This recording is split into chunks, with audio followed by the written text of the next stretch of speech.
गुरु परंपरा योग संस्थान में आपका स्वागत है। हम लोग सांख्य दर्शन पढ़ रहे हैं। सांख्य दर्शन में भी सांख्य कारिका में हम लोगों ने कल देखा था कि सांख्य कारिका की जरूरत क्यों होती है। तो तीन दुखों के अभिघात से, तीन दुखों से जो हम परेशान हैं उससे मुक्ति पाने के लिए, तीन दुखों से मुक्ति पाने के लिए हम जिज्ञासा होती है हमारे अंदर।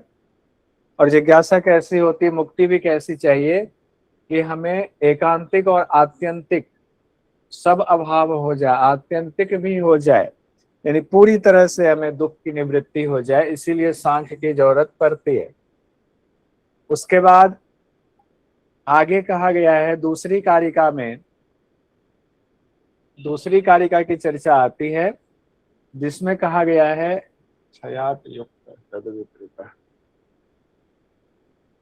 हाँ, कल ये भी बात हो गई हुई थी दूसरी कारिका की कि देखिए जो आपके पास उपाय हैं इस वक्त, दृष्ट और आनुश्रविक जो उपाय हैं, यानी देखे और सुने गए उपाय, जो वैदिक उपाय, लौकिक उपाय हैं जिससे हम अपने दुखों को दूर करने की कोशिश करते हैं, कहा गया वो उपाय जो है वो पूरी तरह से सही नहीं है, क्योंकि उससे आपको आत्यंतिक निवृत्ति नहीं होती है। दूसरे में ये बात कही जा रही है, दृष्ट और आनुश्रविक उपाय भी अविशुद्ध, क्षय और अतिशय से युक्त ही है।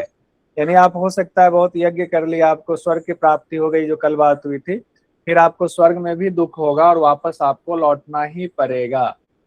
जो पहली क्लास में कल देख लिया हुआ था कि तत्वों का वर्गीकरण जो किया हुआ है किन्होंने, सांख्य कारिका में किन्होंने किया हुआ है, ईश्वर कृष्ण जी ने।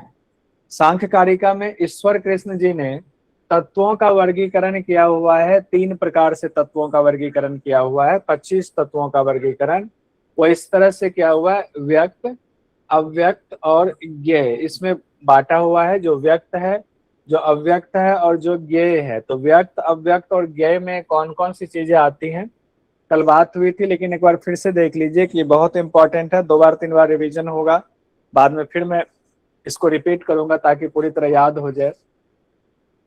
ये व्यक्त हैं जो प्रकृति और पुरुष के संयोग से जो तत्व पहले से था और वो दिखने लगा है, सामने आ गया है, उसको व्यक्त कहा गया है। जिसमें महद यानी बुद्धि तो है, बुद्धि से अहंकार आया, अहंकार से एकादश इंद्रिय आया, अहंकार से ही तन्मात्रा आया, तन्मात्रा से पंच महाभूत आया। ये सब हो गया व्यक्त तत्व में। व्यक्त तत्व अभी देख लीजिएगा। अव्यक्त तत्व कौन सा है? मूल प्रकृति को अव्यक्त कहा गया है। प्रकृति है, इसमें मूल शब्द जोड़ दीजिए तो मूल प्रकृति। यहाँ प्रकृति से तात्पर्य यही है, मूल प्रकृति अव्यक्त मानी गई है। ये जो है ज्ञेय माना गया है पुरुष को, पुरुष ज्ञेय है, ना व्यक्त ना अव्यक्त, ज्ञेय है। व्यक्त में कितने तत्व हो गए? 23 तत्व हो गए व्यक्त में। अब आपसे क्वेश्चन में ये आ सकता है, एक तो कितने भाग में बांटा गया है, व्यक्त, अव्यक्त, ज्ञेय, एक तो ये याद रखिए। दूसरी बात आपको ये याद रखनी है कि व्यक्त में कितने तत्व हैं। अगर एग्जाम में आ जाता है तो 23 तत्व हैं। अव्यक्त किसे कहा गया है? तो अव्यक्त मूल प्रकृति को कहा गया है। ज्ञेय किसे कहा गया है? तो ज्ञेय पुरुष के लिए, यानी कि आत्मा के लिए ज्ञेय की चर्चा आई हुई है। ये ध्यान रखिएगा। अब इसी में तीसरी कारिका में कुल 72 कारिका है, सांख्य कारिका में कुल 72 कारिका है। इसी में जो तीसरी कारिका है उसमें एक और वर्गीकरण किया हुआ है, अलग तरीके से एक वर्गीकरण आया हुआ है। 25 तत्वों को 4 तरीके से बांटा गया है। कल बात हुई थी कि व्यक्त, अव्यक्त तरीके से, फिर जितने लोग आए हुए हैं, कौन शादीशुदा है कौन शादीशुदा नहीं है, उस तरीके से कल बात हो गई थी। इस पर और ज्यादा आज चर्चा की जरूरत नहीं है। बीच से जो क्लास ज्वाइन करेंगे हो सकता है उनको थोड़ी दिक्कत हो, लेकिन जो शुरुआत से आएंगे उनको दिक्कत नहीं होगी। इसमें कौन सी बात आई, लेकिन ये ध्यान रखना, हाँ, हम लोगों ने जो व्यक्त, अव्यक्त और ज्ञेय वाली बात आई, हो सकता है ऐसे क्वेश्चन आ जाए। मेन क्वेश्चन पर फोकस कीजिए। दिया जा सकता है ऐसे क्वेश्चन कि व्यक्त, अव्यक्त और ज्ञेय का जो वर्गीकरण है सांख्य कारिका में कौन सी कारिका में है चर्चा? तो दूसरी कारिका में है, नोट कर लीजिए, दूसरी कारिका में है।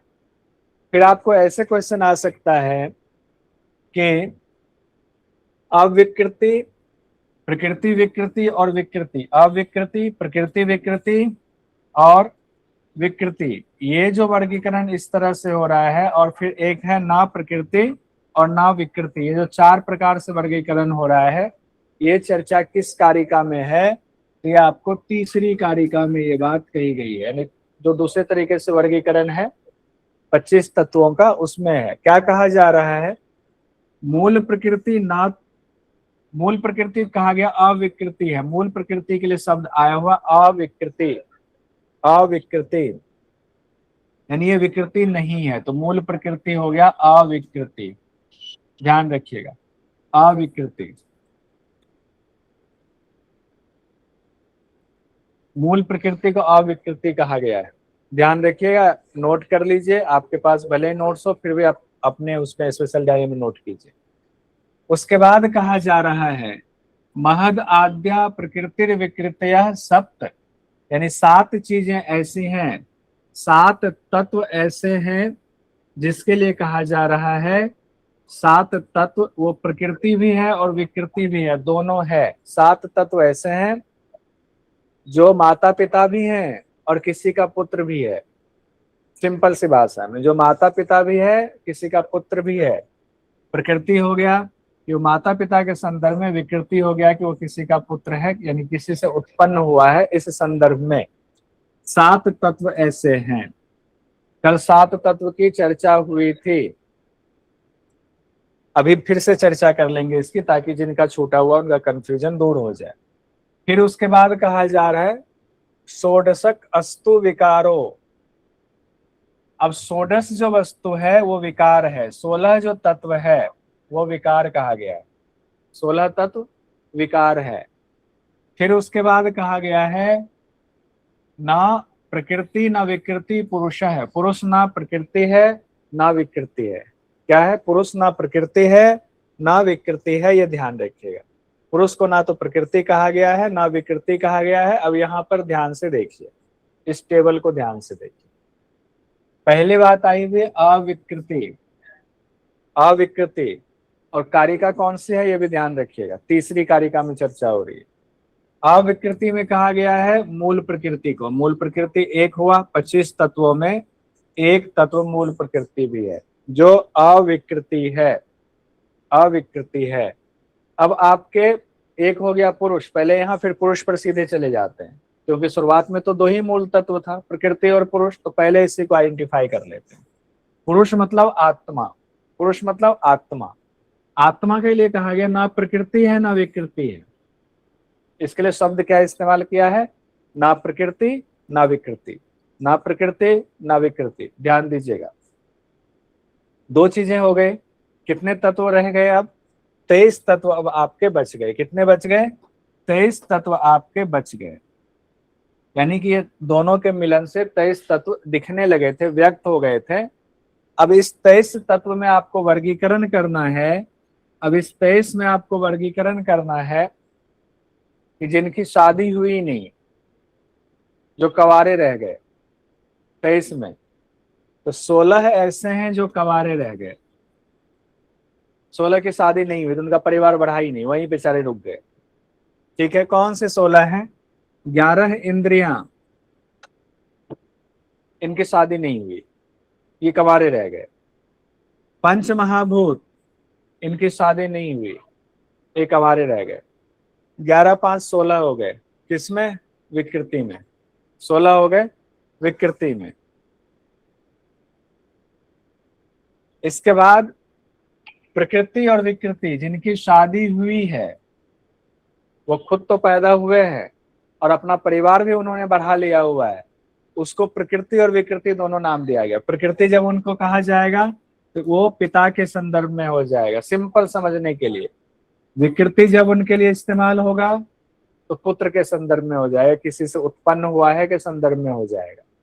इसमें आ जाएगा बुद्धि, यानी बुद्धि को कहा गया महद, महद। ये महद जो है पहला बेटा है प्रकृति और पुरुष के संयोग से बना हुआ, या प्रकृति पुरुष के संयोग से ना कहें इसको, इसको सिंपल ये कहें कि प्रकृति में पहले से मौजूद था, पुरुष का प्रकाश पर आ तो पहला तत्व यही दिखा।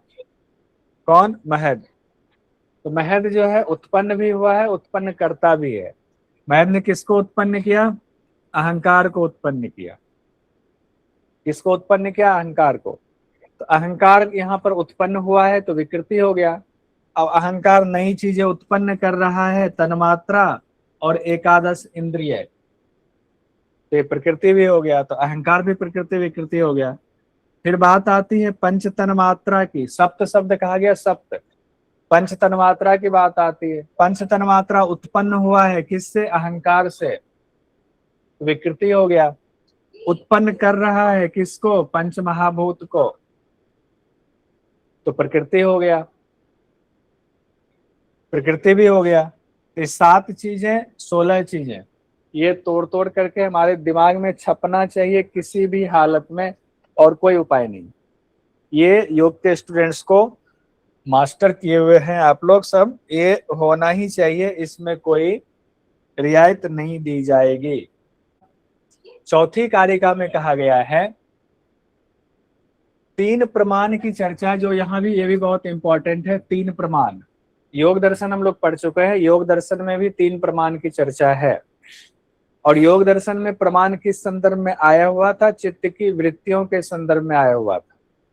चित्त की वृत्तियां कितनी है? चित्त की वृत्तियां बताइए। 5। 5 प्रमाण विपर्य, 5 प्रमाण कौन से? विकल्प, प्रमाण निद्रा विकल्प, स्मृति। विपर्य, विकल्प, निद्रा स्मृति। निद्रा स्मृति। पहला कौन सा हो गया? प्रमाण। प्रमाण प्रमाण हो गया, ठीक है। और प्रमाण वहां हम लोगों ने देखा हुआ था 3 प्रमाण। अब यहाँ इसलिए कह रहा हूँ अपनी डायरी में तैयार कीजिए, 2 ब्रैकेट बनाइए। एक में लिखिए ऊपर योग दर्शन, दूसरे में लिखिए सांख्य दर्शन। योग के हिसाब से 3 प्रमाण लिख दीजिए। प्रत्यक्ष अनुमानागमाः प्रमाणानि, प्रत्यक्ष अनुमानागमाः प्रमाणानि, याद आ गया? प्रत्यक्ष अनुमानागमाः प्रमाणानि योग दर्शन में था, लेकिन सांख्य कारिका में, चौथी कारिका में 3 जो प्रमाण बताया गया वही तीनों प्रमाण है, लेकिन नाम थोड़ा बदला हुआ। एग्जामिनर के लिए इंटरेस्टिंग सवाल होगा, नाम बदला हुआ, आपसे सवाल पूछ लेंगे। देखिए कौन कौन सा है? दृष्ट, अनुमान और आप्त वचन, थोड़ा सा अंतर हो गया, बस थोड़ा सा। वहां कहा गया, वहां भी यही कहा गया प्रत्यक्ष, हालांकि वहां डायरेक्ट प्रत्यक्ष शब्द लिखा हुआ है सूत्र में। प्रत्यक्ष अनुमान, क्या कहा गया? अनुमान। और तीसरा कहा गया आगम। ये हो गया आपका योग दर्शन का प्रत्यक्ष अनुमान आगम। लेकिन सांख्य दर्शन में प्रत्यक्ष की जगह दृष्टम कहा गया, दृष्ट। अनुमान की जगह तो अनुमान ही कहा गया है, और आगम की जगह पर आप्त वचन कहा गया है। बात एक ही है, शब्द अलग होने की वजह से कई बार सवाल एग्जाम में बन जाता है, क्योंकि एमसीक्यू है, एमसीक्यू में यही सब चलता है। क्या कीजिएगा, एमसीक्यू दे रहे हैं, इसको टेबल बना के दोनों तरफ लिख लीजिए, ठीक है। अब ये कहा गया सभी प्रमाण है, और ये 3 प्रमाण से ही सभी प्रमाण सिद्ध होते हैं। 3 प्रमाण से ही सभी प्रमेय की सिद्धि होती है, यानी कि प्रमेय का यथार्थ ज्ञान होता है। प्रमेय का यथार्थ ज्ञान यानी जितने तत्व हैं उसका यथार्थ ज्ञान किससे होता है? वस्तुओं का यथार्थ ज्ञान किससे होता है? 3 प्रमाण से होता है। इसको नोट कर लीजिए। 5वीं कारिका हम लोग छोड़ेंगे, लेकिन ये देख लेते हैं कि 5वीं कारिका में क्या बात कही गई है, बस ये देख करके इससे आगे बढ़ेंगे। 5वीं कारिका में तीनों प्रमाण के लक्षण बताए गए, इसको हम छोड़ेंगे, आगे बढ़ेंगे। 6ठी कारिका में हम आएंगे।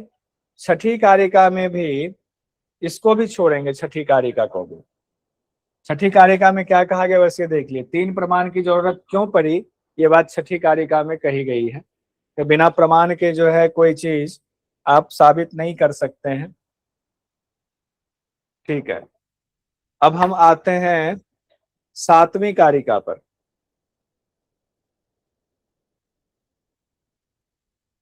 7वीं कारिका में कहा गया है जो प्रमाण हमारा दिया हुआ 3 प्रमाण कहा गया, उसके अलावे इन सभी तत्व जो है प्रत्यक्ष प्रमाण से क्यों नहीं जाने जा सकते? 3 प्रमाण है ना, दृष्ट है, अनुमान है, आप्त वचन है। अब सवाल ये है कि पूरी सृष्टि जब हमें दिख रही है तो प्रत्यक्ष रूप से हम क्यों नहीं जान सकते पूरी सृष्टि को?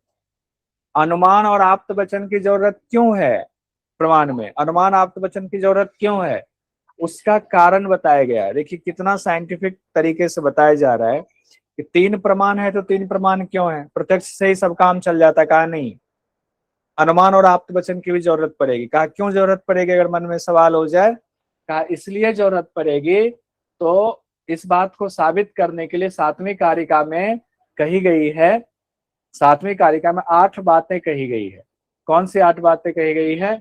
अति दूरात, अधिक दूर होने से कई बार कोई वस्तु दिखाई नहीं देती है। कोई वस्तु का ज्ञान होना, बहुत दूर है आपको दिखाई नहीं दे रही तो आप अनुमान लगाओगे कि वो कैसी दिख रही है दूर से तो ये होगा, ऐसी दिख रही है तो ये होगा, कुछ अनुमान आप लगाते हैं। इसीलिए अनुमान और आप्त वचन की जरूरत पड़ती है। उसके लिए पहला रीजन बताया गया है, बहुत दूर वस्तु हो तो प्रत्यक्ष आप सब कुछ नहीं देख सकते। फिर कहा गया अति दूर ही नहीं, अति समीप हो, अगर वस्तु बहुत नजदीक है तो भी कई बार दिखाई नहीं देती है, तो भी दिखाई नहीं देती है कई बार बहुत नजदीक। जैसे बहुत नजदीक क्या है, आपके अंदर कोई चीज है तो बहुत नजदीक है, आपके कैसे दिखाई देगी, उसको देखने के लिए कुछ और उपाय करना पड़ेगा। तो अत्यंत समीप होने पर भी कई बार वस्तु नहीं दिखाई देती है। फिर कहा गया है आदि इंद्रिय घात, अगर आपकी इंद्रियों में कोई खराबी हो गई है, आपकी इंद्रियां डैमेज हो गई हैं, आंख में चोट लग गई, नहीं दिख रहा है, तो अनुमान की जरूरत पड़ेगी, आप्त वचन की जरूरत पड़ेगी, 2 और प्रमाण है उसकी जरूरत पड़ेगी। फिर चौथा कहा गया है मनो अनवस्थानात, यानी मन के व्यग्र होने से भी कई बार वस्तु का सही सही पता नहीं चलता है। होता है कई बार जब आप बहुत परेशान हैं, दुखी हैं, कोई सामान सामने भी रखा होता तो भी पता नहीं चलता है। तो कहा गया मन के व्यग्र होने से भी कई बार वस्तु का सही सही पता नहीं चलता है। फिर कहा गया सूक्ष्म याद, सूक्ष्म याद मतलब अति सूक्ष्म कोई चीज है तो प्रत्यक्ष रूप से पता नहीं चलता है। कोरोना है, हो गया पड़ोसी में, हो गया घर में, दिख नहीं रहा है, तो कैसे पता चला? लक्षण से पता चला, अनुमान लगाया, अच्छा ये लक्षण है, कोरोना हो गया हुआ है, कहर बरपा रहा है कोरोना, दिख नहीं रहा है। उसके बाद कहा गया व्यवधान आदि, व्यवधान होने पर भी कई बार वस्तु का पता नहीं चलता है। जैसे सपोज कीजिए मैं यहाँ खड़ा हूँ, दीवार है सामने, दीवार के उस पार क्या है मुझे नहीं पता, वस्तु है ये पता है वस्तु है, कौन सी वस्तु है नहीं पता है, क्यों? क्योंकि बीच में दीवार है, दीवार को व्यवधान कहा गया है। तो हम अनुमान लगा सकते हैं, कैसी आवाज आ रही है उससे अनुमान लगाएंगे। फिर कहा गया है अभिभवात, एक के अभिभव से भी कई बार दूसरी वस्तु ढक जाती है, एक का अभिभव हुआ दूसरी वस्तु ढक जाएगी, ऐसा होता है। एक उत्पन्न हुआ दूसरा विलय हो गया, लय हो गया, उसका पता नहीं चला। तो कैसे पता लगाएंगे कि ये जो अभी उत्पन्न हुआ है तो पहले क्या था? जैसे मान लीजिए कोई बीज आपने डाला, बीज से अंकुर निकल गया, अंकुर निकलने के बाद थोड़ा बड़ा हो गया, बीज गायब हो गया, बीज जो है जड़ का रूप ले लिया, अंकुर का रूप ले लिया। तो पेड़ का अभिभव हुआ, अंकुर का अभिभव हुआ, दूसरी वस्तु ढक गई, बीज रूप वाली वस्तु ढक गई, तो भी अनुमान लगाएंगे, अच्छा अंकुर हुआ यानी पहले यहाँ बीज था, इसीलिए अनुमान प्रमाण की जरूरत पड़ी है। फिर कहा गया है समान अभिहाराच, समान वस्तु में मिल जाने से भी कई बार वस्तु का सही सही पता नहीं चलता है। योग दर्शन का वो वाला सूत्र याद कीजिए जिसमें कहा गया था कि मान लीजिए आंवला है, एक आंवला दिल्ली का, एक आंवला बनारस का ले लीजिए, एक बंगाल का मंगा लीजिए, एक मुंबई का मंगा लीजिए, 4 आंवला हो गया, चारों अभी अलग अलग रखा हुआ है तो पता है, एक साथ मिला दीजिए पता ही नहीं चलेगा कौन सा आंवला कहाँ से आया हुआ है, सही ज्ञान हो ही नहीं सकता है। फिर अनुमान ज्ञान की जरूरत पड़ सकती है, फिर आप्त वचन की जरूरत पड़ सकती है। वैसे योग दर्शन में तो कहा गया विवेक ज्ञान के द्वारा होता है, विवेक ज्ञान के द्वारा ऐसा ज्ञान होता है कि वो भी पता चल जाता है साफ साफ। ये 8 कारण बताए गए हैं कि तीनों प्रमाण की जरूरत क्यों है, उसके लिए 8 कारण बताए गए हैं। कौन सी कारिका में ये 8 कारण बताए गए? 7वीं कारिका में 8 कारण बताए गए हैं। अब 8वीं कारिका हम लोग देखते हैं। 8वीं कारिका में बताया गया है कि अलग अलग कारणों से भले ही कई तत्व अनुपलब्ध नजर आए लेकिन मौजूद हैं, यानी उनका अभाव नहीं है। ये सांख्य दर्शन का मूल है। कि बहुत सारे लोगों का मैसेज आ रहा है। ज्योति देववाला 7वीं में 8। हाँ बहुत बढ़िया, ऐसे एक्टिव रहिए, बहुत सुंदर, बहुत बढ़िया। हरी जी, देखिए सांख्य दर्शन का जो बेस है, उस बेस में क्या बात आई हुई है। अगर हम सांख्य दर्शन का बेस समझ लेंगे ना, तो हमें आगे पढ़ने में बड़ा आनंद आएगा, मजा आएगा। सांख्य दर्शन का ये कहना है, जो प्रकृति के जितने तत्व हैं, ये तत्व ऐसा नहीं है कि अभी कुछ उग आया है। जैसे मान लो मेरा ये शरीर हो गया, आ गया, मैं हूं, बहुत अच्छा, खेला कूदा, बुजुर्ग हो गए, मर गए, खत्म हो गए, तो हम क्या मानकर चलते हैं, थे अब वो आदमी नहीं है, खत्म, उसका अस्तित्व खत्म। ऐसा नहीं है, हम पहले भी थे, आज भी हैं, कल भी रहेंगे, प्रकृति के रूप में, आत्मा के रूप में नहीं। आत्मा वाला तो हम लोग जानते हैं, आत्मा ना कभी मरती है, ना गलती है, ना वो होती है, कुछ नहीं होती, हमेशा रहती है, ना जन्म लेती है, ना उसका जन्म होता है, ना वो किसी को जन्म देती है। वो सब बातें छोड़ दी। अब प्रकृति के संदर्भ में सांख्य दर्शन कहता है कि प्रकृति में जो तत्व अभी आपको दिख रहा है, वो पहले भी था, आगे भी रहेगा, उसका नाश नहीं होता है, वो तत्व स्थायी है। उसी बात की चर्चा हो रही है। 8वीं कारिका में कहा जा रहा है कि तत्व जो है, प्रकृति जो है, वो हमेशा थी, प्रकृति के तत्व हमेशा थे, प्रकृति से उत्पन्न वस्तु हमेशा है, हमेशा रहेंगे। लेकिन रहने और नहीं रहने के बस दो अवस्था होती है, एक अव्यक्त अवस्था, एक व्यक्त अवस्था। अव्यक्त और व्यक्त अवस्था होती है। अभी मान लीजिए मेरा ये शरीर व्यक्त रूप में है, बाद में अव्यक्त हो जाएगा, लेकिन रहेगा फिर भी, ये खत्म नहीं होता है। यानी वस्तु जितनी है, तत्व यहाँ अब और सूक्ष्म रूप में अगर जाओ, सूक्ष्म रूप में जाओ तो तत्व की चर्चा हो रही है। ये शरीर पंच महाभूत का बना हुआ जो दिख रहा है, इसमें एकादश इंद्रियां भी हैं, पंच तन्मात्रा भी हैं, इसमें अहंकार भी है, इसमें महद भी है, इसमें आत्मा भी है, इसमें मूल प्रकृति भी है। सब मिला के 25 तत्व से बना ये शरीर खड़ा है। तो आपको क्या लगता है, 25 तत्व जो है, ये जिस दिन मेरी मृत्यु हो जाएगी, मुझे किसी घाट में ला जा करके जला देंगे, भस्म कर देंगे, तो क्या ये तत्व खत्म हो जाएंगे? नहीं होंगे, अव्यक्त हो जाएंगे वो तत्व, रहेंगे तब भी वो तत्व। प्रकृति के संदर्भ की बात कर रहा है, इसको आत्मा से जोड़ करके अभी मत देखिएगा, ठीक है। तो ये मेन है सांख्य दर्शन का। उसको देखिए 8वीं कारिका में कहा गया है, 8वीं कारिका में उसी बात को दोहराया जा रहा है। फिर 9वीं कारिका में आएगा, सूक्ष्म होने से उपलब्धि नहीं होती है। यानी जब तत्व सूक्ष्म रूप में है तो वो दिखता नहीं है, लेकिन होता तब भी है, लेकिन उनका अभाव नहीं होता है, वो तत्व तब भी मौजूद होता है। जैसे मैं खड़ा हूं और मेरे घर में आसपास जितने चीजें दिख रही हैं, उसके अलावा भी बहुत कुछ नहीं दिख रहे हैं। नहीं का मतलब ये नहीं कि वो नहीं है, वो है, बस दिख नहीं रहा है, वो सूक्ष्म रूप में मौजूद है, क्योंकि उनकी उपलब्धि कार्य से होती है। जैसे सपोज कीजिए, हो सकता है कोई एक बीज पड़ा हुआ हो मेरे घर के रोड के बगल में, और वो बीज किसी पॉलिथीन से ढका हुआ हो, इसीलिए वो अभी पौधा नहीं बना है। उसके अंदर शक्ति है, जिस दिन उसके शक्ति के हिसाब से उसको परिस्थितियां मिलेंगी, पॉलिथीन हटेगा, पानी मिलेगा, थोड़ा सा जो है उसको मिट्टी मिल जाए, उसमें शक्ति है, उत्पन्न हो जाएगा, वो आएगा। अच्छा, अभी नहीं दिख रहा है मतलब ऐसा तो नहीं वो चीज नहीं है, उसके अंदर पौधे की शक्ति नहीं है पौधे की शक्ति, बस वो सूक्ष्म रूप में है। जिस दिन समय आएगा स्थूल रूप में आपके सामने आ जाएगा, क्योंकि उनकी उपलब्धि कार्य से होती है। अब महद आदि कार्य प्रधान के समान भी है और असमान भी है। यानी प्रधान के समान से यहाँ तात्पर्य है मूल प्रकृति से। प्रधान शब्द यहाँ मूल प्रकृति के लिए कहा गया है। ये थोड़ा सा गूढ़ होता जा रहा है, क्योंकि इसका 9वीं कारिका जो है बहुत इंपॉर्टेंट है, इसीलिए थोड़ा गूढ़ यहाँ देखना पड़ रहा है। आइए अब इतना गूढ़ नहीं जाएंगे, अब सीधे यहाँ हम आते हैं जो बहुत महत्वपूर्ण है, वह है सत्कार्यवाद का सिद्धांत।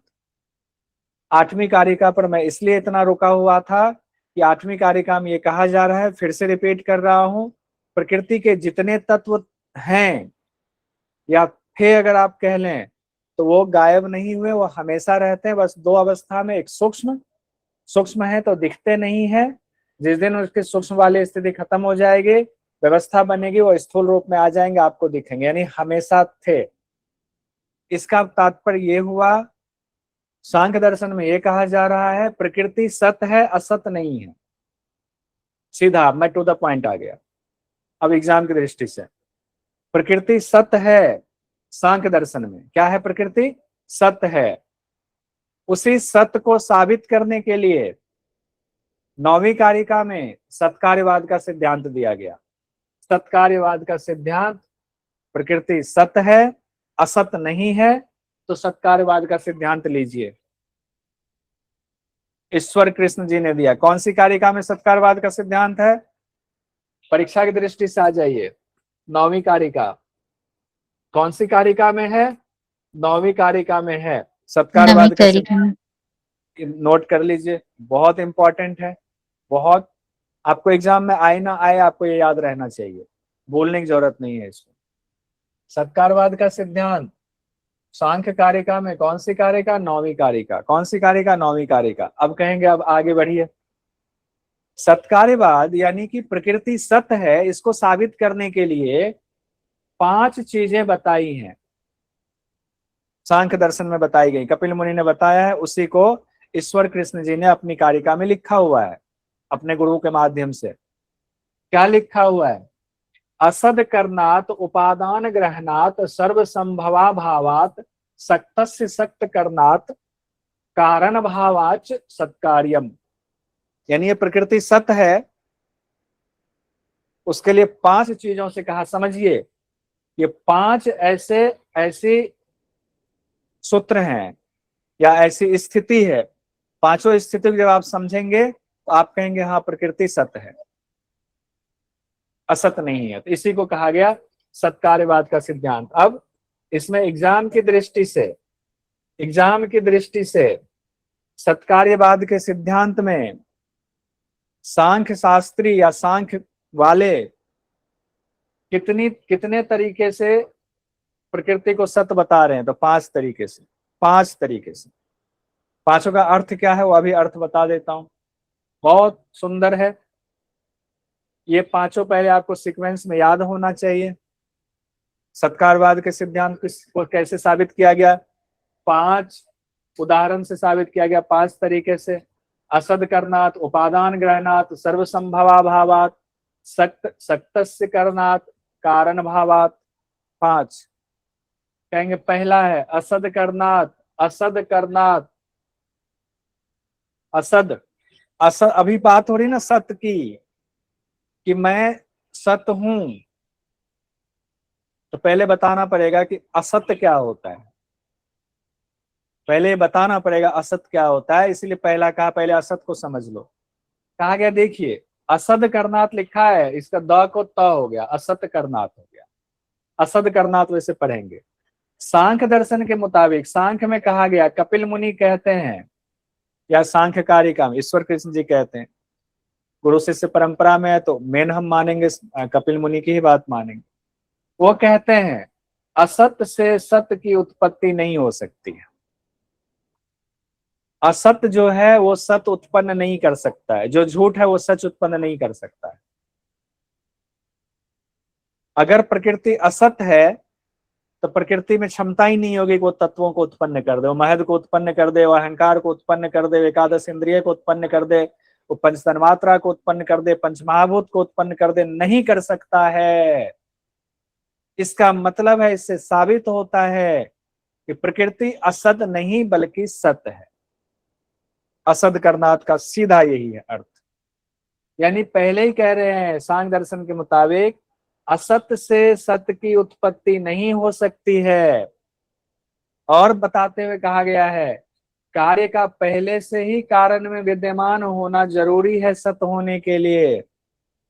सत्य उसी को माना जाएगा जिसके अंदर पहले से ही वो चीज विद्यमान है। अगर आप मेरे घर में अभी पहुंच जाएं कि चीनी दे दो, हमारे मेहमान आए हैं, आधी किलो चीनी, हमारे घर में होगा तब तो देंगे। अगर हमारी क्षमता होगी देने की तो देंगे, क्षमता होगी तब। तो यही बात कही जा रही है, कार्य का पहले से ही कारण में विद्यमान होना जरूरी है सत होने के लिए। अगर कोई चीज सत है तो पहले से उसमें वो शक्ति होनी चाहिए। कहा गया प्रकृति में वो शक्ति है।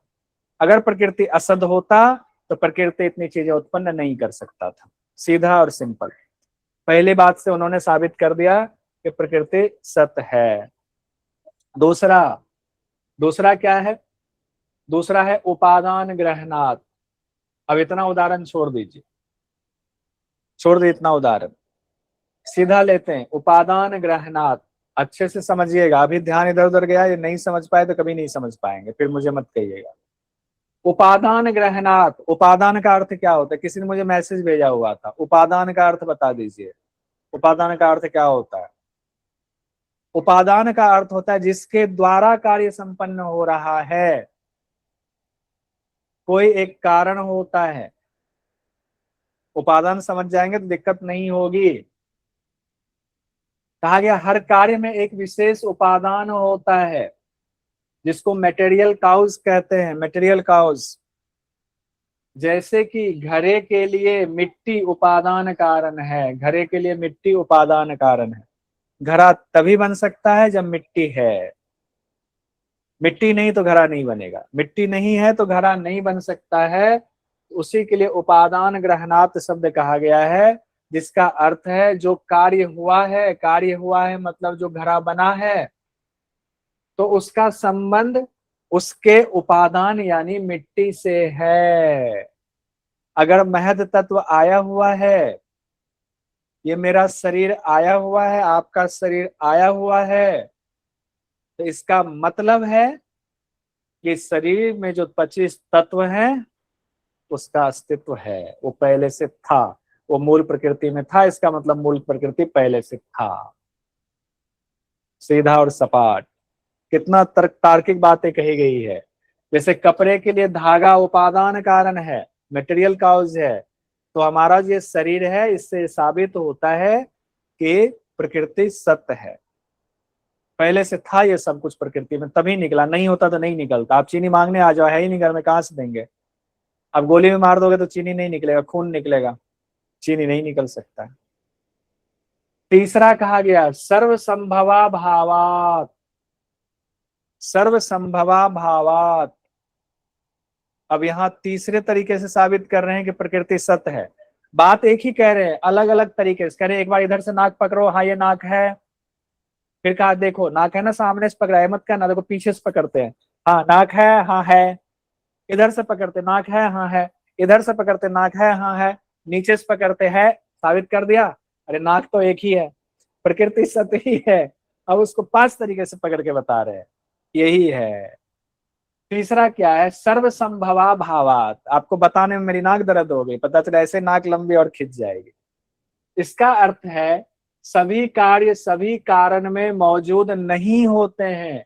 सर्व संभवा भावात का तोड़ करके देखेंगे, सर्व संभवा अभावात, अभावात, सर्व संभवा अभावात। इसका क्या अर्थ है? प्रकृति की बात हो रही है ना, तभी थोड़ा प्रकृति से हटके सोचो। मेरे पास नाक है, नाक से हम भोजन नहीं खा सकते, भोजन नहीं कर सकते, वो अलग बात है कि वो नाक से पाइप डाल के पेट में डाल दे, वो वाली बात नहीं कह रहा। चलो दूसरा उदाहरण देते हैं, दूसरा उदाहरण देते हैं। मुंह से सूंघ नहीं सकते, किसी का मुंह से कोई सुगंध को नहीं सूंघ सकते, नहीं सूंघ सकते ना, नहीं सूंघ सकते, पक्का है। यानी कहा गया कि जिसमें जिसकी शक्ति होगी उसी से वो निकल सकता है। अब मुंह से सूंघ नहीं सकते हैं, मुंह से टेस्ट तो ले सकते हैं खट्टा है कि मीठा है, लेकिन मुंह से सूंघ नहीं सकते उसमें सुगंध कैसी आ रही है। लेकिन मान लीजिए अगर सुगंध हमने बता दिया कि सुगंध मैंगो की खुशबू आ रही, इसका मतलब ये साबित होता है कि नाक मेरे पास है, इससे साबित होता है कि नाक मेरे पास है। किसी ने कहा कि तुम्हारे पास नाक नहीं है, मैं कहूंगा खोलो कोई तिजोरी, हींग का डब्बा खोलो या कोई डब्बा खोलो, बताओ, मैं बता दूंगा सूंघ करके क्या है, तो आपको तब पता चलेगा नाक है, कहा हाँ तब पता चलेगा। कहा गया कि जिसमें जिसकी शक्ति है ही नहीं उससे वो नहीं निकल सकता है। यहाँ प्रकृति से सभी तत्व निकल रहे हैं, इसका मतलब ये साबित होता है कि प्रकृति में ये तत्व पहले से थे, इसीलिए प्रकृति सत्य है। सीधा सभी कार्य सभी कारण में मौजूद नहीं होते हैं, हालांकि कार्य अपने उपादान कारण में ही अव्यक्त रूप में रहते हैं। उपादान कारण हमारे शरीर के लिए मूल प्रकृति है, मूल प्रकृति में वो क्षमता थी इसको उत्पन्न करने की। अगर ऐसा नहीं होगा तो किसी भी चीज से सब कुछ उत्पन्न हो जाएगा। अगर ऐसा नहीं होगा, ये स्पीकर है, स्पीकर को मारेंगे, मंत्र पढ़ेंगे, स्पीकर से इंसान उत्पन्न कर देंगे, नहीं हो सकता है। गेहूं के बीज को डालेंगे, कहेंगे धान आ जाओ, धान चावल की खेती हो जाओ, नहीं हो सकता है। प्रकृति से तत्व आए हुए हैं, इसका मतलब प्रकृति में था। अभावात होता, अगर प्रकृति सत्य नहीं होता तो अभाव होना चाहिए था इन चीजों का, इसका मतलब प्रकृति सत्य है। ठीक है, अब यहाँ पर आगे बढ़ते हैं हम लोग, चौथे पर आते हैं। चौथे में कहा जा रहा है सक्त सक्तस्य, सक्तस्य सक्त करनात, सक्तस्य सक्त कर। सक्त मतलब क्या होता है? शक्ति, शक्ति ताकत, ताकत की बात हो रही है, यानी सामर्थ्य की बात हो रही है। सामर्थ्य होने पर ही कार्य हो सकता है, उत्पन्न कर सकता है। मेरे अंदर सामर्थ्य होगा तभी हम कोई कार्य उत्पन्न कर सकते हैं। पंच महाभूत में सामर्थ्य नहीं है तो बेचारा कवारा रह गया, परिवार नहीं बढ़ा उसका।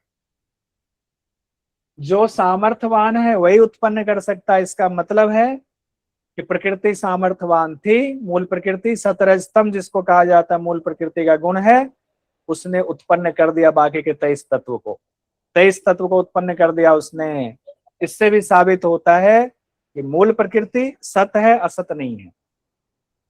इससे भी साबित होता है, जैसे कि उदाहरण में दिया था, उदाहरण से कई बार कंफ्यूजन होती है, इसीलिए मैं टू द पॉइंट बात कर रहा हूं। जैसे उदाहरण में, मुझे भी कॉलेज में उदाहरण बताया, मैं समझ ही नहीं पाया कभी। उदाहरण तो समझ गया, लेकिन सांख्य से प्रकृति पुरुष को 2 लाइन नहीं जोड़ा गया तो मैं समझ ही नहीं पाया। जैसे मुझे समझाया गया सरसों में तेल उत्पन्न करने की क्षमता है, हमने कहा जी है। कहा उसको मशीन में डालोगे तेल निकलेगा, हमने कहा जी निकलेगा। कहा बालू को डालोगे निकलेगा, हमने कहा नहीं निकलेगा। कहा यही तो कहा जा रहा है सांख्य में, हमने कहा जी यही कहा जा रहा है। आपने कहा मान लिया, लेकिन मैं तब भी नहीं समझ पाया। अब मैं कैसे बोलूं मैं नहीं समझा, मेरी बदनामी हो जाएगी। वहां पर 40-50 बच्चे बैठे हुए हैं, कहेंगे इसके बुद्धि में नहीं आया। कॉलेज में इतना पढ़ा के छोड़ दिया जाता है, वो मानते हैं कि सारे बच्चे इंटेलिजेंट हैं। मैं कहता हूँ यहाँ सरसों में तेल उत्पन्न करने के बाद कहाँ आगे खाना बनाना है क्या? प्रकृति पुरुष सांख्य खाना बनाना सिखा रहे हैं। 2 लाइन जोड़िए, सरसों में तेल उत्पन्न करने की सामर्थ्य है इसीलिए तेल निकल रहा है, इसका मतलब प्रकृति से जोड़िए। प्रकृति में आपके 25 तत्व यानी आगे 23 तत्व को उत्पन्न करने की क्षमता है, इसीलिए कर रहा है, नहीं होता तो नहीं करता, इसीलिए प्रकृति सत्य है। 2 लाइन और बोल देते तो उसी समय मेरा कंफ्यूजन दूर हो जाता। मुझे इतनी किताबें नहीं पढ़नी पड़ती, बहुत सारी पढ़नी पड़ी है समझने के लिए। तो हमने सोचा जो मुझे पढ़ी आपको नहीं पढ़ने देंगे। आइए फिर आते हैं सक्त सक्त से करनात, मतलब यहाँ प्रकृति के लिए कहा जा रहा है प्रकृति में क्षमता है, शक्ति है, तभी उससे बाकी 23 तत्व निकल रहे हैं। बस आत्मा का तो प्रकाश भर पड़ा अंधेरे कमरे में, प्रकृति रूपी अंधेरे कमरे में। वो पहले से था और सब दिखने लगा, अव्यक्त था, प्रकाश पड़ा, दिखने लगा। अंधेरा कमरा एक है, उसमें आप बाहर से देखो सब अंधेरा, क्या क्या है पता नहीं मम्मी क्या क्या है सामान। एक टॉर्च तो लाओ, एक बल्ब तो जलाओ, नहीं तो डिबिया तो लाओ, मोमबत्ती तो लाओ। जैसे मोमबत्ती जलाया समझ लीजिए मोमबत्ती आत्मा है। हाँ मम्मी यहाँ है, यहाँ पे है, ये सामान है, चीनी भी है, दाल भी है, आटा भी है, लाने की जरूरत नहीं है, गैस सिलेंडर भी एक है। कैसे पता चला? पहले से था वहां पे, शक्ति थी उस कमरे में पहले से।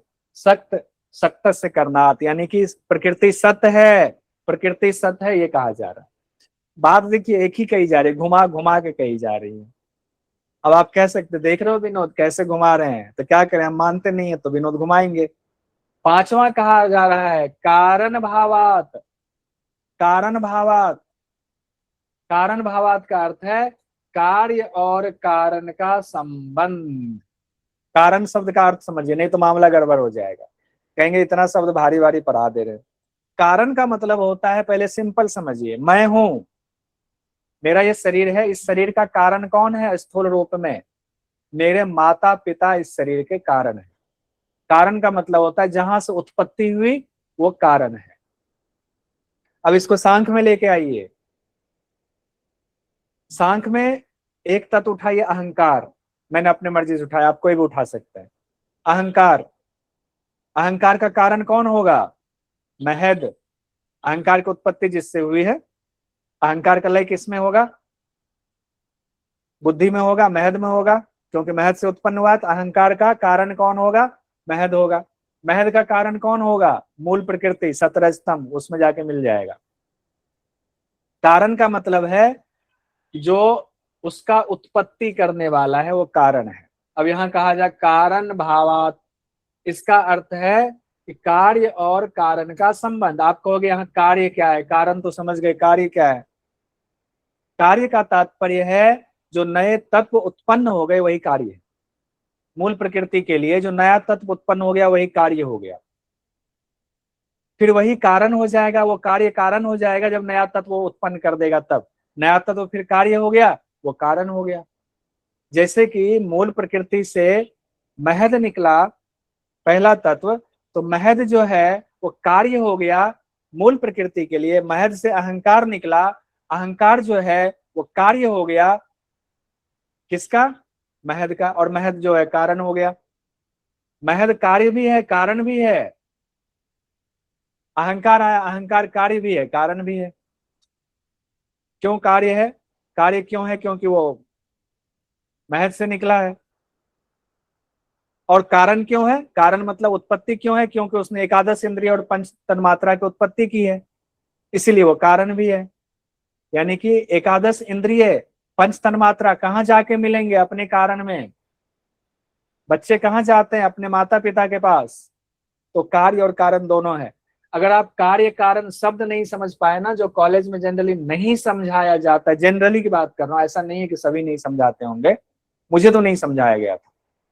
कार्य कारण हम दिमाग खराब हो जाता, तो वहीं रुक जाते थे, बुद्धि वहीं रुक जाती थी, आगे बढ़ता ही नहीं था दिमाग। ये कार्य क्या है, क्या ये कार्य, क्या ये कारण है, क्या ये मतलब, समझ में कुछ नहीं आ रहा। उम्मीद है समझ में आया होगा, और जिनका बीच में छूटा होगा दोबारा से लेक्चर देखिएगा। तो कार्य और कारण का संबंध की हो रही है बात। इसका मतलब प्रकृति के जितने तत्व उत्पन्न हुए हैं उनके बीच में संबंध है। और संबंध को अगर फाइनल देखें तो मूल प्रकृति की बात कही जा रही। मूल प्रकृति से जो एक एक तत्व उत्पन्न हुए हैं सबके लिए फाइनली कारण मूल प्रकृति है। फाइनली कारण कौन है? मूल प्रकृति। और जितने तत्व उत्पन्न हुए सब कार्य हो गए। तो कार्य कारण का संबंध है ना, कार्य कारण का संबंध है। किसी एक घटना के होने के लिए दूसरी घटना का होना जरूरी है। कारण के बिना कार्य नहीं हो सकता है। इसका मतलब प्रकृति है पहले से, उसी की वजह से पूरी सृष्टि की रचना हुई है, यानी प्रकृति सत्य है। तो यहाँ पर 5 तरीके से सत्कार्यवाद के सिद्धांत को साबित किया है। 9वीं कार्य का बहुत इंपॉर्टेंट है, इसलिए इस पे हमने इतना समय दिया। अब इतना समय मुझे लगता है देने की जरूरत नहीं। अब थोड़ा फास्ट फिर भागेंगे, थोड़ा फास्ट भागेंगे। अब 10वीं कारिका को छोड़ देते हैं, 11वीं कारिका में हम लोग आते हैं। कुछ कारिका के बीच में स्किप करते जाएंगे, और कारिका को ध्यान रखिएगा, नोट करते जाइएगा। इस कारिका में ये बात है, इस कारिका में ये बात है। अलग से एक इसका ऑनलाइन टेस्ट ले लूंगा मैं, ताकि आपको याद हो जाए, एग्जाम में पूछे तो। 11वीं कारिका में कहा गया है जो प्रकृति है और जो पुरुष है दोनों में अंतर है, दोनों एक नहीं है। 2 मूल तत्व है, प्रकृति भी सत्य है, पुरुष भी सत्य है, दोनों ही सत्य है। हालांकि सभी दर्शन में प्रकृति को सत्य नहीं कहा गया है, बहुत सारे दर्शन में असत रूप में भी कह दिया जाता है। कई जगहों पर सत्य भी कहा गया है, लेकिन कई जगहों पर असत्य भी कहा गया है। ठीक है, जैसे अद्वैत वेदांत में आएंगे तो वहां तो सत्य एकमात्र ब्रह्म ही है, ब्रह्म के अलावा कुछ भी सत्य नहीं है, सब असत्य, सब गड़बड़ है। एक कहा गया ना ब्रह्म सत्यम जगन मिथ्या, तो वहां जगन से तात्पर्य प्रकृति से ही है। कहा गया उनका भी लय इसी में होना है, तो एक तत्व यही है। यहाँ कहा गया नहीं, प्रकृति का अलग अस्तित्व है। अब 11वीं कारिका में दोनों में अंतर बताया जा रहा है। क्या अंतर बताया जा रहा है वो एक बार देखते हैं, क्योंकि ये जानना हमें जरूरी है। प्रकृति और पुरुष में क्या अंतर है? सांख्य के अनुसार कहा गया है व्यक्त और प्रधान, अव्यक्त यानी मूल प्रकृति, अव्यक्त और प्रधान। अव्यक्त यानी मूल प्रकृति, ये त्रिगुणात्मक है, त्रिगुणात्मक है, अविवेकी है, विषय सामान्य अचेतन और प्रसव धर्मी है। अब यहाँ देखिए मूल प्रकृति के लिए क्या क्या कहा जा रहा है। ये त्रिगुणात्मक है यानी सतरज स्तंभ से संबंध है। अविवेकी भी कहा गया इसको, प्रकृति को अविवेकी कहा गया है। विषयों में ये लगा रहने वाला है, इसको सामान्य कहा गया है। अचेतन कहा गया है। प्रसव धर्मी कहा गया, प्रसव धर्मी यानी नई चीज उत्पन्न करने की क्षमता, प्रसव धर्मी कहा गया। किसके लिए? प्रकृति के लिए। और फिर क्या कहा गया है पुरुष के लिए? तो सीधा कहा गया तद विपरीत तथा, इसके विपरीत, तद विपरीत तथा च पुमान कहा गया है। इसके विपरीत जो है वो पुरुष है, इसके विपरीत जो है वो पुरुष है। इसके विपरीत शब्द यहाँ पर दिया नहीं है तो विपरीत जान लीजिए। विपरीत कौन कौन से हो गए? पहला हो गया इसके विपरीत त्रिगुण है तो गुणातीत हो जाएगा। एक गुण, एक में गुण है एक में गुण नहीं है तो गुणातीत हो जाएगा, गुण से रहित हो गया पुरुष। दूसरी बात आई ये अविवेकी है। कौन अविवेकी है? प्रकृति। पुरुष क्या हो जाएगा? विवेकी हो जाएगा। क्योंकि विपरीत कहा है इसलिए हम विपरीत कर रहे हैं। फिर बात आई विषय, उसमें विषय है, ये विषयों से रहित है, पुरुष विषयों से रहित है।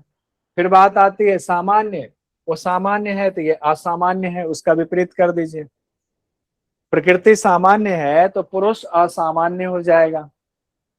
प्रकृति अचेतन कहा गया है, पुरुष चेतन होगा, पुरुष चेतन होगा, यहीं पर लिखा हुआ पुरुष चेतन है। वो प्रसव धर्मी है। कौन? प्रकृति। पुरुष अप्रसव धर्मी होगा क्योंकि विपरीत कहा गया है। प्रकृति पुरुष हो गया, वो बना लीजिए, टेबल बना लीजिए। प्रकृति के बारे में कौन कौन से शब्द कहे गए हैं? 1 2 3 4 5 6 शब्द कहे गए। उसी 6 शब्द का उल्टा हो गया पुरुष के लिए। ठीक है, अब यहां से आगे बढ़ते हैं। त्रिगुण का सिद्धांत 12वीं कारिका में दिया गया है। प्रकृति के जो 3 गुण हैं उसका निरूपण किया गया, यानी त्रिगुण सतर स्तंभ का जो निरूपण है वो 12वीं कारिका में दिया गया है, जिसमें कहा जा रहा है प्रीति, अप्रीति और विषाद देने वाला है। प्रीति, अप्रीति और विषाद, ये 3 शब्द आया हुआ है। प्रीति, अप्रीति और विषाद। प्रीत्य अप्रीत्य विषादात्मकाः प्रकाश प्रवृत्ति नियमार्थाः। प्रकाश, प्रवृत्ति और नियमन स्थिति, 3 का जोड़ा बनाया गया है। ये समर्थ है ये 3 गुण। तो 3 गुण जो है सतर स्तंभ, तो ये प्रीति और प्रकाश हो गया सत्य के लिए, अप्रीति और प्रवृत्ति हो गया रज के लिए, विषय और नियमन हो गया तम के लिए। शब्दों पर गौर कीजिएगा, ठीक है। फिर उसके बाद कहा जा रहा है ये परस्पर एक दूसरे से अभिभूत हैं, एक दूसरे के आश्रय है, एक दूसरे के बिना नहीं रह सकते हैं, एक दूसरे में मिले हुए हैं। मिथुन शब्द भी आया हुआ है, एक दूसरे की वृत्ति वाले हैं। यानी इससे ये साबित होता है कि जिसके पास भी सत्य है उसके पास रज भी है, उसके पास तम भी है। यानी सत रज तम तीनों एक साथ ही रहता है, ये हट नहीं सकता, आप अलग नहीं कर सकते हैं। सत को अलग कर दिया, रज को अलग, तम को अलग कर दिया, नहीं कर सकते। घटा बढ़ा सकते हैं, सात्विक प्रवृत्ति बढ़ा सकते हैं, राजसिक प्रवृत्ति तामसिक को दबा सकते हैं, लेकिन रहेगा फिर भी तीनों साथ, अलग नहीं कर सकते आप। या तो आप तीनों से असंग हो सकते हैं, तीनों को ही कंट्रोल कर लीजिए, निरोधावस्था में आ जाइए। चित्त की जो भूमियां हैं, क्षिप्त, मूढ़, विक्षिप्त, एकाग्र और निरुद्ध, निरुद्धावस्था में आ जाइए। निरुद्धावस्था में भी आएंगे तो आप निरुद्ध हो जाएंगे, गुणातीत हो जाएंगे।